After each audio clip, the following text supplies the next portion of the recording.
Good afternoon to the graduating class of 2024, teachers and parents. My name is Dr. Rachel Amber, and today I'm introducing you to one of the most innovative activists/leaders of our queer community.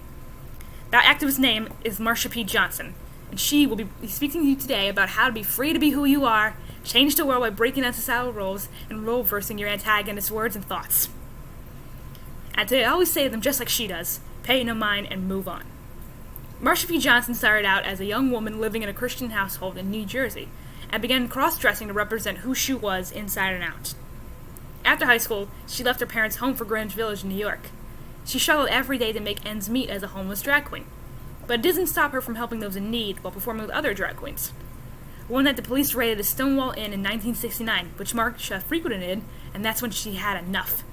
The system and society itself had beaten and broken her down for who she was, and she fought back with other queer people against the police, and soon led a movement along with her friend Sylvia Rivera.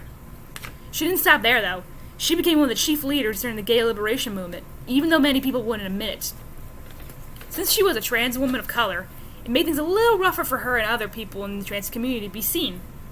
Instead of backing down, she became more determined than ever and started her own charity, called STAR, or Street Transvestite Action Revolutionary, to help the homeless trans youth of New York City and other LGBTQ plus people in need. To this day, Marsha P. Johnson is still inspiring people of both the trans community and other marginalized communities to stick up for not for themselves, but others in the face of injustice and abuse. Like she said in the face of her enemies, history isn't something you look back and say was inevitable. It happens because people make decisions that are sometimes very impulsive and of the moment. Those moments are cumulative realities, meaning the decisions that each one of you will make in this and every moment beyond aren't bad or difficult.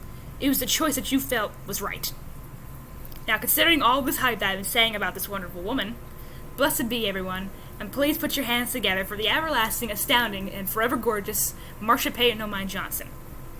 Now, this is the bad part. The bad speech happens. Hi. Hello, everyone. I guess we're all graduating. My name is Dr. Rachel Amber, and I'm here to introduce you to someone named Marsha P. Johnson, who was an activist and leader of our queer community.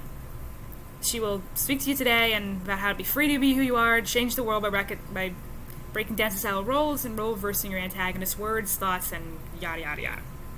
It's all we say to them just like she does. Pay no mind and move on. Marsha P. Johnson started just as like any other person.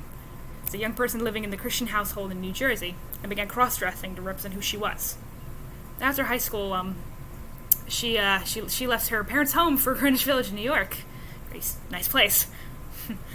She struggled every day to make ends meet as a homeless drag queen, but it didn't really stop her from helping those in need while performing with other drag queens. But one night, the cops actually raided the Stonewall Inn back in '69, which Marsha frequented and saw what was happening, and that's when she had enough. The system and society itself have already beaten and broken her down for who she was, and she fought back along with other queer people, against the cops. And soon she started a movement that, along with her friend Sylvia Rivera, she's a really nice woman. And she didn't stop there, though. She became like one of the main leaders during the gay liberation movement. You know, many people wouldn't admit it. So, and since she was a trans woman of color, it made a lot of things difficult for her. And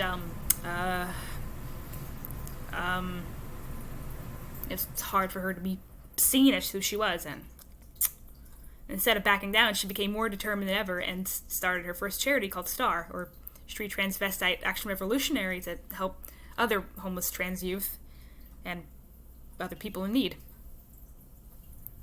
To this day, Marsha Johnson, she's still inspiring people, of course, as always, someone does, in both her trans community and other communities, to stick up for not only themselves, but others in the face of injustice and abuse. Like she said, in the face of her enemies, history isn't something you look at and back at it and say it was inevitable. It happens because people make decisions that are sometimes very impulsive and of the moment, but those moments are cumulative realities. Meaning the decisions that each one of you will make in this and every moment beyond aren't bad or difficult. It was a choice that you felt was right. They're saying all this hype that I've been saying about this wonderful woman. Blessed be everyone, and just put your hands together for the everlasting, sounding, and forever gorgeous Marsha Payne and Johnson. Whatever.